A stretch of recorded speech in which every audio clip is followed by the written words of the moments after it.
আকাশবাণী কলকাতা স্থানীয় সংবাদ পড়ছি সুদীপ বসু। প্রথমে বিশেষ বিশেষ খবর। রাজ্যে আসন্ন বিধানসভা নির্বাচনের প্রস্তুতি পর্যালোচনা করতে বিভিন্ন জেলার নির্বাচনী আধিকারিক এবং পুলিশ প্রশাসনের কর্তা ব্যক্তিদের সঙ্গে আজ বৈঠক করবেন নির্বাচন কমিশনের প্রতিনিধিরা। আসন্ন বিধানসভা নির্বাচনে আইন শৃঙ্খলা রক্ষা এবং ভোটারদের মনে আস্থা জোগাতে রাজ্যের বিভিন্ন জেলায় মোতায়েন হচ্ছে কেন্দ্রীয় বাহিনী। কয়েক জায়গায় চলেছে টহলদারি। রাজ্যে শুরু হয়েছে বিজেপির পরিবর্তন যাত্রা। কেন্দ্রীয় স্বরাষ্ট্রমন্ত্রী অমিত শাহ আজ দক্ষিণ 24 পরগনার রায়দিঘিতে পরিবর্তন যাত্রা সভায় বক্তব্য রাখবেন। শহর ও শহরতলির মধ্যে যোগাযোগ ব্যবস্থার আধুনিকীকরণের লক্ষ্যে তৈরি হওয়া 4 লেনের কল্যাণী এক্সপ্রেসওয়ের আজ উদ্বোধন। কোচবিহারের দিনহাটায় বিদ্যুৎ স্পৃষ্ট হয়ে 5 শ্রমিকের মৃত্যু। ইডেনে গতকাল ওয়েস্ট ইন্ডিজকে 5 উইকেটে হারিয়ে ভারত টি-20 বিশ্বকাপ ক্রিকেটের সেমিফাইনালে পৌঁছেছে। আসছে বিস্তারিত সংবাদে। রাজ্যে আসন্ন বিধানসভা নির্বাচনের প্রস্তুতি পর্যালোচনা করতে নির্বাচন কমিশনের এক প্রতিনিধি দল আজ বৈঠকে বসছে। Senior deputy election commissioner, deputy election commissioner সহ কমিশনের অন্যান্য আধিকারিকরা ভিডিও কনফারেন্সিং এর মাধ্যমে পর্যায়ক্রমে রাজ্যের পুলিশ প্রশাসন, রাজ্যের মুখ্য নির্বাচনী আধিকারিক, রাজ্য পুলিশের নোডাল অফিসার, কেন্দ্রীয় বাহিনীর নোডাল অফিসার এবং বিভিন্ন এনফোর্সমেন্ট এজেন্সির নোডাল অফিসারদের সঙ্গে বৈঠক করবেন। আজ সকাল 11টা থেকে দুপুর 1:30 পর্যন্ত এবং দুপুর 2টো থেকে বিকেল 5টা পর্যন্ত 2 দফায় রাজ্যের বিভিন্ন পুলিশ কমিশনার, রাজ্য পুলিশের আইজি, ডিআইজি, জেলা নির্বাচনী আধিকারিক এবং জেলা পুলিশ সুপারদের সঙ্গে কমিশনের ওই প্রতিনিধিরা আলোচনা করবেন। এরপর বিকেল 5টায় কমিশনের প্রতিনিধি দলটি রাজ্যের মুখ্য নির্বাচনী আধিকারিক, রাজ্য পুলিশ ও কেন্দ্রীয় বাহিনীর নোডাল অফিসারদের সঙ্গে বৈঠক করবেন। শেষে সন্ধ্যে 6টায় এনফোর্সমেন্ট এজেন্সির নোডাল অফিসারদের সঙ্গে বৈঠক হবে বলে কমিশন সূত্রে খবর। আসন্ন বিধানসভা নির্বাচনে আইন শৃঙ্খলা রক্ষা এবং ভোটারদের মনে আস্থা জোগাতে রাজ্যের বিভিন্ন জেলায় ইতিমধ্যেই কেন্দ্রীয় বাহিনী আসতে শুরু করেছে। কয়েক জায়গায় চলেছে টহলদারি। জলপাইগুড়িতে পৌঁছেছে 7 কোম্পানি কেন্দ্রীয় বাহিনী। শিলিগুড়িতে বিহার থেকে 1 কোম্পানি কেন্দ্রীয় বাহিনী মোতায়েন করা হয়েছে। নির্বাচন কমিশনের নির্দেশ মেনে ভোট প্রক্রিয়া যাতে শান্তিপূর্ণ ও অবাধভাবে সম্পন্ন হয় তা নিশ্চিত করতে আগামী পদক্ষেপ বলে প্রশাসনের তরফে জানানো হয়েছে। মুর্শিদাবাদ জেলায় আগেই 16 কোম্পানি কেন্দ্রীয় বাহিনী মোতায়েন রয়েছে। আরও 11 কোম্পানি সংরক্ষিত রয়েছে জেলার শামশেরগঞ্জ, সুতি, জঙ্গিপুর এলাকার জন্য। উত্তর 24 পরগনার ভাটপাড়া ও জগদ্দল বিধানসভা এলাকায় এসেছে 1 কোম্পানি কেন্দ্রীয় বাহিনী। বিহারের জামুই থেকে 1 কোম্পানি কেন্দ্রীয় বাহিনী গতকাল দুপুরে বর্ধমান শহরের গোদা এলাকায় পৌঁছয়। সিআরপিএফের 215 নম্বর ব্যাটালিয়নের ওই বাহিনী জওয়ানরা আজ থেকে এলাকায় রুট মার্চ করবেন বলে খবর। নির্দিষ্ট লক্ষ্যকে সামনে রেখেই রাজ্যে বৈধ ভোটারদের নাম বাদ দেওয়ার পরিকল্পনা করা হয়েছে বলে তৃণমূল কংগ্রেসের সর্বভারতীয় সাধারণ সম্পাদক অভিষেক ব্যানার্জির অভিযোগ। গতকাল এক সাংবাদিক সম্মেলনে তিনি বিরোধী দলনেতা শুভেন্দু অধিকারী সহ বিজেপি নেতাদের বক্তব্যের ভিডিও দেখিয়ে দাবি করেন 1,25,00,000 নাম বাদ যাওয়ার দাবি তারা আগেই করেছিলেন। সেই লক্ষ্য পূরণে নির্বাচন কমিশন কাজ করছে। অভিষেক আরও বলেন, অ্যাডজুডিকেশন তালিকায় বৈধ ভোটারদের নাম রেখে ভোট হলে সে আসনের ফলাফল অমীমাংসিত থাকা উচিত। আগামী 6 তারিখ মেট্রো চ্যানেলে এই নিয়ে অবস্থান কর্মসূচি করবেন দলনেত্রী মুখ্যমন্ত্রী মমতা ব্যানার্জি। তারপর তিনি পরবর্তী কর্মসূচি ঘোষণা করবেন। বৈধ ভোটারদের নাম বাদ পড়ার অভিযোগ তুলে প্রদেশ কংগ্রেস আজ কলকাতায় পথে নেমে বিক্ষোভ দেখাবে। দলের সভাপতি শুভঙ্কর সরকার জানিয়েছেন, মৃত অবাঞ্ছিত ভোটারদের নাম বাদ গেছে, তবে অনেক বৈধ ভোটারের নামও তালিকায় নেই বলে তাঁর অভিযোগ। কমিশনের ব্যর্থতার জন্যই এই পরিস্থিতি তৈরি হয়েছে। আসন্ন বিধানসভা নির্বাচনকে সামনে রেখে গতকাল রাজ্যে শুরু হয়েছে বিজেপির পরিবর্তন যাত্রা। দলের এই কর্মসূচিতে যোগ দিতে আজ রাজ্যে আসছেন কেন্দ্রীয় স্বরাষ্ট্রমন্ত্রী তথা অন্যতম শীর্ষ বিজেপি নেতা অমিত শাহ। দুপুর 1:30 নাগাদ কলকাতায় বিমানবন্দরে নামার পর দক্ষিণ 24 পরগনার রায়দিঘিতে পরিবর্তন যাত্রা সভায় বক্তব্য রাখবেন তিনি। আজই তাঁর দিল্লি ফিরে যাওয়ার কথা। আজ মোট 5টি জায়গাতে হবে বিজেপির পরিবর্তন যাত্রা। হাওড়ার আমতা বিধানসভা, জয়পুর, আমড়াগড়ি অ্যাথলেটিক ক্লাবের মাঠে পরিবর্তন যাত্রায় অংশ নেবেন বরিষ্ঠ বিজেপি নেতা তথা প্রতিরক্ষা মন্ত্রী রাজনাথ সিং। উপস্থিত থাকবেন রাজ্য বিজেপি সভাপতি শ্রমিক ভট্টাচার্য। উত্তর 24 পরগনার সন্দেশখালীর বয়ারমারি ক্লাবের মাঠে দলীয় কর্মসূচিতে যোগ দেবেন কেন্দ্রীয় কৃষিমন্ত্রী শিবরাজ সিং চৌহান। সেখানে উপস্থিত থাকবেন বিরোধী দলনেতা শুভেন্দু অধিকারী, কেন্দ্রীয় প্রতিমন্ত্রী শান্তনু ঠাকুর, লকেট চ্যাটার্জি প্রমুখ। বর্ধমানের হাসন বিধানসভার তারাপুরে পরিবর্তন যাত্রায় যোগ দেবেন মহারাষ্ট্রের মুখ্যমন্ত্রী দেবেন্দ্র ফডনবিস এবং মিঠুন চক্রবর্তী। মালদার ইসলামপুরে এই কর্মসূচিতে যোগ দেবেন বিজেপির সর্বভারতীয় সভাপতি নীতিন নবীন এবং প্রাক্তন রাজ্য সভাপতি দিলীপ ঘোষ। কলকাতার ব্রিগেড প্যারেড গ্রাউন্ডে আগামী 15ই মার্চ প্রধানমন্ত্রী নরেন্দ্র মোদীর সমাবেশের মধ্য দিয়ে পরিবর্তন যাত্রা কর্মসূচির সমাপ্তি হবে। তৃণমূল কংগ্রেসের শাসনে রাজ্যের মহিলারা সুরক্ষিত নন বলে বিজেপির সর্বভারতীয় সভাপতি নীতিন নবীন অভিযোগ করেছেন। গতকাল দলের পরিবর্তন সভায় যোগ দিয়ে তিনি বলেন, মুখ্যমন্ত্রী রাজ্যের মানুষকে গুরুত্ব দেওয়ার পরিবর্তে অনুপ্রবেশকারীদের আড়াল করতে ব্যস্ত। ये परिवर्तन यात्रा उनके बीच में अपने विश्वास के साथ, अपने उस परिवर्तन के आवाज के साथ पहुंचने वाली है। ये परिवर्तन केवल हमारी व्यवस्था बदलने का विषय नहीं है, ये परिवर्तन उस व्यवस्था के साथ उस सोच को बदलने का समय आ गया है जिसमें सकारात्मक सोच के साथ नए बंगाल के निर्माण का हम आगे बीज रखेंगे। মেদিনীপুরের গড়বেতায় পরিবর্তন যাত্রায় অংশ নিয়ে কেন্দ্রীয় মন্ত্রী ধর্মেন্দ্র প্রধান বলেন, রাজ্যের সর্বস্তরের মানুষ পরিবর্তন চাইছেন।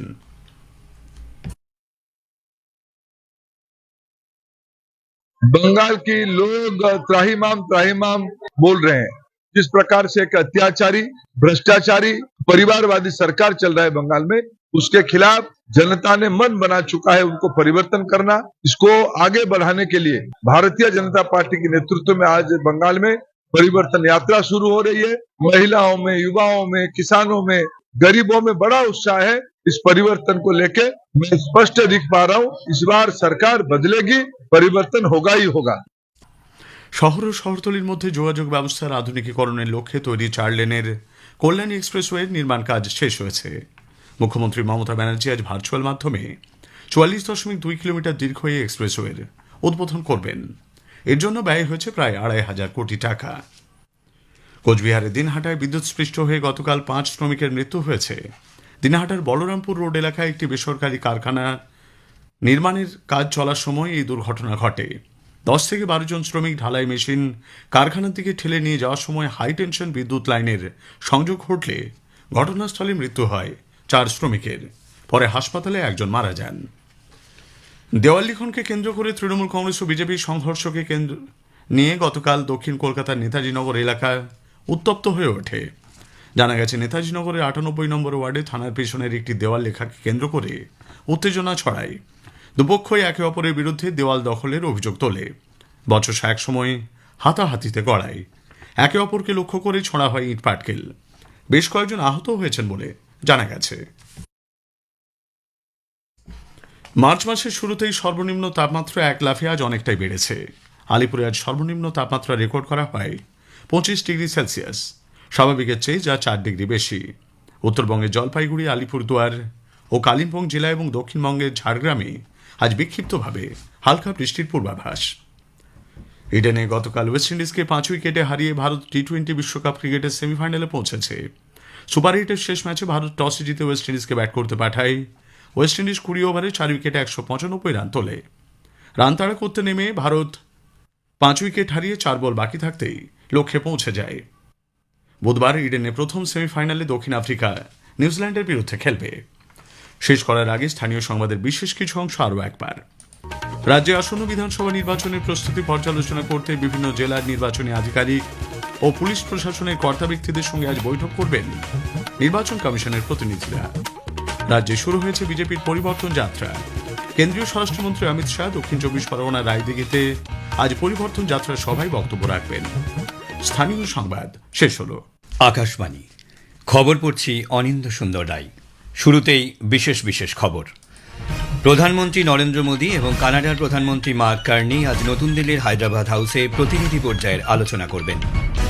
প্রধানমন্ত্রী নরেন্দ্র মোদী গতকাল সংযুক্ত আরব আমিরাতের প্রেসিডেন্ট শেখ মোহাম্মদ বিন জায়েদ আল নাহায়ানের সঙ্গে কথা বলেছেন। সংযুক্ত আরব আমিরাতের উপর হামলার ও প্রাণহানির তীব্র নিন্দা করেছেন শ্রী মোদী। মার্কিন প্রেসিডেন্ট ডোনাল্ড ট্রাম্প বলেছেন যে তারা ইরান নৌবাহিনীর 9টি যুদ্ধজাহাজ ধ্বংস করেছে। পশ্চিমবঙ্গে আসন্ন বিধানসভা নির্বাচনের প্রস্তুতি খতিয়ে দেখতে আজ ভিডিও কনফারেন্সের মাধ্যমে এক উচ্চ পর্যায়ের রিভিউ মিটিং করবে নির্বাচন কমিশনের এক প্রতিনিধি দল। বিজেপির পরিবর্তন যাত্রা কর্মসূচিতে যোগ দিতে আজ রাজ্যে আসছেন কেন্দ্রীয় স্বরাষ্ট্রমন্ত্রী তথা অন্যতম শীর্ষ বিজেপি নেতা অমিত শাহ। ইডেনে গতকাল ওয়েস্ট ইন্ডিজকে 5 উইকেটে হারিয়ে ভারত টি-20 বিশ্বকাপের সেমিফাইনালে পৌঁছেছে। আসছি বিস্তারিত খবরে। কানাডার প্রধানমন্ত্রী মার্ক কার্নি 4 দিনের ভারত সফরের শেষ পর্যায়ে গতকাল নতুন দিল্লি পৌঁছেছেন। প্রধানমন্ত্রী নরেন্দ্র মোদী এবং কানাডার প্রধানমন্ত্রী মার্ক কার্নি আজ নতুন দিল্লির হায়দ্রাবাদ হাউসে প্রতিনিধি পর্যায়ের আলোচনা করবেন। উভয় নেতা ভারত কানাডা কৌশলগত অংশীদারিত্বের বিভিন্ন ক্ষেত্রের অগ্রগতি সহ বাণিজ্য, বিনিয়োগ, জ্বালানি, গুরুত্বপূর্ণ খনিজ, কৃষি, শিক্ষা, গবেষণা এবং উদ্ভাবনের মতো গুরুত্বপূর্ণ বিষয়গুলিও পর্যালোচনা করবেন। প্রধানমন্ত্রী মোদী এবং প্রধানমন্ত্রী কার্নি ভারত কানাডা সিইও ফোরামে যোগ দেবেন। দ্বিপাক্ষিক সম্পর্ক স্বাভাবিক হওয়ার এক গুরুত্বপূর্ণ সন্ধিক্ষণে এই সফর অনুষ্ঠিত হচ্ছে। দুই প্রধানমন্ত্রী এর আগে একে অপরের উদ্বেগ এবং সংবেদনশীলতার প্রতি পারস্পরিক শ্রদ্ধা, জনগণের সাথে জনগণের শক্তিশালী সম্পর্ক গড়ে তোলার উপর জোর দেন। প্রধানমন্ত্রী নরেন্দ্র মোদী গতকাল তাঁর বাসভবনে নিরাপত্তা সংক্রান্ত ক্যাবিনেট কমিটির বৈঠকে সভাপতিত্ব করেন। স্বরাষ্ট্রমন্ত্রী অমিত শাহ, প্রতিরক্ষামন্ত্রী রাজনাথ সিং, বিদেশমন্ত্রী এস জয়শঙ্কর এবং অর্থমন্ত্রী নির্মলা সীতারামন নিরাপত্তা ও কৌশলগত বিষয়ে দেশের শীর্ষ নীতি নির্ধারক সংস্থা সিসিএস-এর এই বৈঠকে উপস্থিত ছিলেন। ক্রমবর্ধমান ইরান ইসরায়েল মার্কিন সংঘাতের ফলে উদ্ভূত দ্রুত পরিবর্তনশীল বিশ্ব পরিস্থিতির বিষয়ে পর্যালোচনা করতে এই বৈঠক অনুষ্ঠিত হয়। প্রধানমন্ত্রী নরেন্দ্র মোদী গতকাল সংযুক্ত আরব আমিরশাহীর প্রেসিডেন্ট শেখ মোহাম্মদ বিন জায়েদ আল নাহয়ানের সঙ্গে কথা বলেছেন। সংযুক্ত আরব আমিরশাহীর ওপর হামলার ও প্রাণহানির তীব্র নিন্দা করেছেন শ্রী মোদী। কঠিন সময়ে ভারত ইএইউ এর পাশে আছে বলেও জানিয়েছেন প্রধানমন্ত্রী। সেখানে বসবাসকারী ভারতীয়দের সুরক্ষা দেওয়ার জন্য প্রেসিডেন্ট শেখকে ধন্যবাদ জানিয়েছেন নরেন্দ্র মোদী। সামাজিক মাধ্যমে এক বার্তায় প্রধানমন্ত্রী বলেছেন, ভারত উত্তেজনা প্রশমন, আঞ্চলিক শান্তি, নিরাপত্তা ও স্থিরতার পক্ষে। পশ্চিম এশিয়ার বর্তমান পরিস্থিতি নিয়ে গতকাল ইসরায়েলের প্রধানমন্ত্রী বেঞ্জামিন নেতানিয়াহুর সঙ্গে কথা বলেছেন প্রধানমন্ত্রী নরেন্দ্র মোদী। সামাজিক মাধ্যমে এক বার্তায় শ্রী মোদী জানিয়েছেন, ওই অঞ্চলের সাম্প্রতিক পরিস্থিতি নিয়ে তাদের মধ্যে কথা হয়েছে। সাধারণ নাগরিকদের সুরক্ষার ওপর জোর দিয়েছেন প্রধানমন্ত্রী। দ্রুত সমস্যার সমাধানের ওপর জোর দিয়েছেন তিনি। পশ্চিম এশিয়ার উদ্ভূত সাম্প্রতিক সংঘর্ষের পরিস্থিতিতে ওই অঞ্চলের বিভিন্ন দেশে যেসব নাগরিক ভারতে রয়েছেন তাদের জন্য বিশেষ উপদেশ জারি করেছে বিদেশ মন্ত্রক। ভিসার মেয়াদ বৃদ্ধি সহ অন্যান্য সহযোগিতা পেতে তাদের নিকটবর্তী ফরেনার্স রিজিওনাল রেজিস্ট্রেশন অফিসে যোগাযোগ করতে বলা হয়েছে। পশ্চিম এশিয়ার ওই অঞ্চলে বসবাসকারী ভারতীয়দের উদ্দেশ্যেও অ্যাডভাইজারি জারি করেছে বিদেশ মন্ত্রক। ইরানে বসবাসকারী ভারতীয়দের প্রয়োজন ছাড়া বাড়ির বাইরে যেতে নিষেধ করা হয়েছে। সৌদি আরব, সংযুক্ত আরব আমিরশাহী, জর্ডানে বসবাসকারীদের সতর্ক থাকতে বলা হয়েছে। তেহরানে থাকা ভারতীয়দের প্রয়োজন ছাড়া বেরোতে নিষেধ করা হয়েছে। ইরানের রাজধানী তেহরানের আকাশসীমার নিয়ন্ত্রণ তাদের হাতে চলে এসেছে বলে দাবি করেছে ইসরায়েলের নিরাপত্তা বাহিনী আইডিএফ। এক বার্তায় ইসরায়েলের বাহিনী জানিয়েছে, তেহরানের আকাশ ব্যবহার করেই বর্তমানে নির্দিষ্ট লক্ষ্যে আঘাত হানা হচ্ছে। হামলা চালানো হয়েছে ইরানের আকাশ প্রতিরক্ষা ব্যবস্থা, ব্যালিস্টিক ক্ষেপণাস্ত্র উৎক্ষেপণ কেন্দ্র, কমান্ড সেন্টার সহ একাধিক স্থানে। ইরানের 50টি ড্রোন ধ্বংস করা হয়েছে বলেও জানিয়েছে আইডিএফ। মার্কিন যুক্তরাষ্ট্রের সামরিক বাহিনী ইরানের ইসলামিক রেভলিউশনারি গার্ড কর্পসের সদর দপ্তর ধ্বংসের বিষয়টি নিশ্চিত করেছে। এক বিবৃতিতে মার্কিন সেন্ট্রাল কমান্ড তাদের এই পদক্ষেপকে সাপের মাথা কেটে ফেলার ঘটনার সঙ্গে তুলনা করেছে। মার্কিন প্রেসিডেন্ট ডোনাল্ড ট্রাম্প বলেছেন যে তারা ইরানি নৌবাহিনীর 9টি যুদ্ধজাহাজ ধ্বংস করেছে। ট্রুথ সোশ্যালের একটি পোস্টে তিনি জানান যে ইরান নৌবাহিনীর 9টি যুদ্ধজাহাজ ধ্বংস হয়ে ডুবে গেছে, যার মধ্যে কয়েকটি তুলনামূলকভাবে বড় এবং গুরুত্বপূর্ণ রণতরী রয়েছে। ট্রাম্প সতর্ক করে বলেছেন যে আমেরিকা ইরানের নৌবাহিনীর অন্যান্য জাহাজগুলির ওপর নজর রাখছে এবং সেগুলিকেও শীঘ্রই ধ্বংস করে ডুবিয়ে দেওয়া হবে। অন্যদিকে ইসরায়েলি সেনাবাহিনী সূত্রে ইরানের একাধিক সামরিক কমান্ড সেন্টারে হামলা চালানোর কথা জানানো হয়েছে। এর মধ্যে রয়েছে আইআরজিসি গোয়েন্দা সদর দপ্তর, আইআরজিসি বিমান বাহিনীর কমান্ড সেন্টার এবং অভ্যন্তরীণ নিরাপত্তার সদর দপ্তর। ইসরায়েলের পক্ষ থেকে এক বিবৃতি দিয়ে জানানো হয়েছে যে এই অভিযানগুলি ইরানের কমান্ড অ্যান্ড কন্ট্রোল ক্ষমতার ওপর এক বড় আঘাত এবং এর ফলে গুরুত্বপূর্ণ জায়গাগুলিতে বহু পদাধিকারীর মৃত্যু হয়েছে। মার্কিন সেনাবাহিনীর সেন্ট্রাল কমান্ড জানিয়েছে যে ইরানের বিরুদ্ধে মার্কিন অভিযানের সময় 3 জন মার্কিন সেনা নিহত এবং 5 জন গুরুতর আহত হয়েছেন। একটি সোশ্যাল মিডিয়া পোস্টে মার্কিন সেন্ট্রাল কমান্ড জানিয়েছে যে অপারেশন এপিক ফিউরির অংশ হিসেবে বেশ কয়েকজন বোমার আঘাতে আহত হয়েছেন এবং মস্তিষ্কে চোট পেয়েছেন। তাদের সবাইকে কাজে ফিরিয়ে আনার চেষ্টা চলছে। এর সঙ্গেই মার্কিন সামরিক সূত্র জানিয়েছে যে বড় অভিযানগুলি অব্যাহত রয়েছে এবং মার্কিন যুক্তরাষ্ট্র তার প্রত্যুত্তর দেওয়ার প্রচেষ্টা অব্যাহত রেখেছে। ব্রিটেন, ফ্রান্স এবং জার্মানির পক্ষ থেকে ইরানের ক্ষেপণাস্ত্র হামলার নিন্দা করা হয়েছে এবং একে নির্বিচারপূর্ণ এবং অসঙ্গতিপূর্ণ বলে অভিহিত করা হয়েছে। এক যৌথ বিবৃতিতে এই 3 দেশের নেতারা মার্কিন যুক্তরাষ্ট্রের প্রতি তাদের সমর্থন জানিয়েছেন। এই 3 নেতারা বলেছেন যে ইরানের ক্ষেপণাস্ত্র হামলার পর তারা এই অঞ্চলে তাদের স্বার্থ রক্ষার জন্য পদক্ষেপ নিতে প্রস্তুত। এ খবর শুনছেন আকাশবাণী থেকে।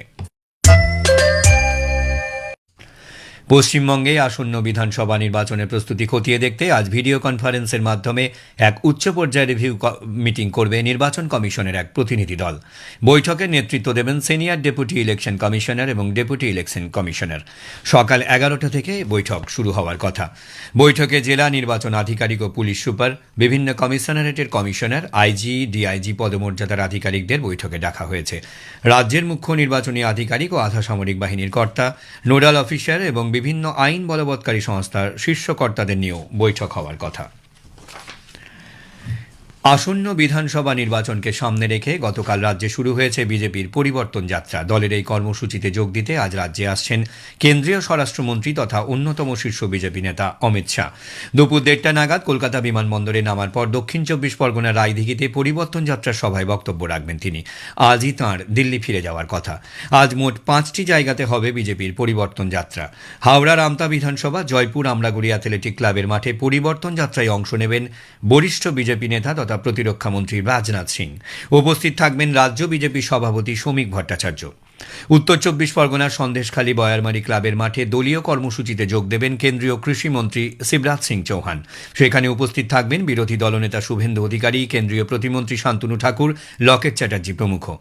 বর্ধমানের হাসন বিধানসভার তারাপুরে পরিবর্তন যাত্রায় যোগ দেবেন মহারাষ্ট্রের মুখ্যমন্ত্রী দেবেন্দ্র ফডনবিস এবং মিঠুন চক্রবর্তী। মালদার ইসলামপুরে এই কর্মসূচিতে অংশ নেবেন বিজেপি সর্বভারতীয় সভাপতি নীতিন নবীন এবং প্রাক্তন রাজ্য সভাপতি দিলীপ ঘোষ। কলকাতার ব্রিগেড প্যারেড গ্রাউন্ডে আগামী 15ই মার্চ প্রধানমন্ত্রী নরেন্দ্র মোদীর সমাবেশের মধ্য দিয়ে পরিবর্তন যাত্রা কর্মসূচির সমাপ্তি হবে। কেন্দ্রীয় কৃষিমন্ত্রী শিবরাজ সিং চৌহান বলেছেন, কৃষকদের স্বার্থে সরকার 2টি বড় সংস্কার কার্যকর করতে চলেছে। এগুলি হল নতুন বীজ আইন এবং সংশোধিত কীটনাশক আইন। উত্তরাখণ্ডের মুসৌরিতে এক সাংবাদিক সম্মেলনে মন্ত্রী আরও জানান যে সরকার একটি বড় ডিজিটাল প্ল্যাটফর্ম আপডেট করছে। এক ভারত উদ্যোগের অধীনে কৃষকরা যাতে এক জায়গায় প্রয়োজনীয় সমস্ত তথ্য পেতে সক্ষম হয় সেজন্য একটি এআই ভিত্তিক সিস্টেম তৈরি করা হয়েছে। एक सबसे बड़ा काम जो हमने अभी किया उसको और अपडेट कर रहे हैं। एक भारत विस्तार करके एआई हमने प्लेटफॉर्म बनाया जिसमें किसान को एक जगह सारी जानकारी मिल जाए। वो फोन करे और फोन पर ही दूसरी तरफ से आवाज आए और उसको सारी जानकारी, बीज के बारे में, खाद के बारे में, फसल में रोग लग गया तो उसके बारे में, मौसम की जानकारी, योजनाओं की जानकारी, उसको लाभ मिलेगा कि नहीं मिलेगा उसकी जानकारी। तो वो भी एक बड़ा रिफॉर्म होगा। শ্রী চৌহান বলেন যে সরকারের লক্ষ্য প্রযুক্তি এবং শক্তিশালী আইন প্রয়োগের মাধ্যমে কৃষকদের ক্ষমতায়ন করা, যাতে কৃষি উৎপাদন বৃদ্ধি পায় এবং কৃষকদের আয় বৃদ্ধি পায়। মার্কিন যুক্তরাষ্ট্রের টেক্সাসের অস্টিনে একটি জনপ্রিয় বাড়ি গুলি চালনার ঘটনায় 3 জন নিহত এবং 14 জন আহত হয়েছেন। পুলিশের সাথে গুলি বিনিময়ের সময় বন্দুকধারী আততায়ীও নিহত হয়েছেন। ফেডারেল ব্যুরো অব ইনভেস্টিগেশনের জয়েন্ট টেরোরিজম টাস্ক ফোর্স এই ঘটনার তদন্তে যোগ দিয়েছে। কর্মকর্তাদের মতে সন্দেহভাজন ব্যক্তি এবং তার গাড়িতে সন্ত্রাসবাদের সাথে যুক্ত সম্ভাব্য বিষয়ের ইঙ্গিত পাওয়া গেছে। ইডেনে গতকাল ওয়েস্ট ইন্ডিজকে 5 উইকেটে হারিয়ে ভারত টি-20 বিশ্বকাপের সেমিফাইনালে পৌঁছেছে। গতকাল সুপার 8-এ শেষ ম্যাচে ভারত টসে জিতে ওয়েস্ট ইন্ডিজকে ব্যাট করতে পাঠায়। ওয়েস্ট ইন্ডিজ 20 ওভারে 4 উইকেটে 195 রান তোলে। রাস্টন চেস 40 রান করেন, জেসন হোল্ডার 37, রাব্বান পাওয়েল 34 রানে অপরাজিত থাকেন। ভারতের হয়ে জসপ্রীত বুমরা 2টি উইকেট নেন। রান তাড়া করতে নেমে সঞ্জু স্যামসনের 50 বলে অপরাজিত 97 রানের সৌজন্যে ভারত 5 উইকেট হারিয়ে 4 বল বাকি থাকতে লক্ষ্যে পৌঁছে যায়। শেষ করার আগে খবরের বিশেষ কিছু অংশ আরও একবার। প্রধানমন্ত্রী নরেন্দ্র মোদী এবং কানাডার প্রধানমন্ত্রী মার্ক কার্নি আজ নতুন দিল্লির হায়দ্রাবাদ হাউসে প্রতিনিধি পর্যায়ের আলোচনা করবেন। প্রধানমন্ত্রী নরেন্দ্র মোদী গতকাল সংযুক্ত আরব আমিরাতের প্রেসিডেন্ট শেখ মোহাম্মদ বিন জায়েদ আল নাহয়ানের সঙ্গে কথা বলেছেন। সংযুক্ত আরব আমির শাহীর উপর হামলার ও প্রাণহানির তীব্র নিন্দা করেছেন শ্রী মোদী। খবর এখানে শেষ হল।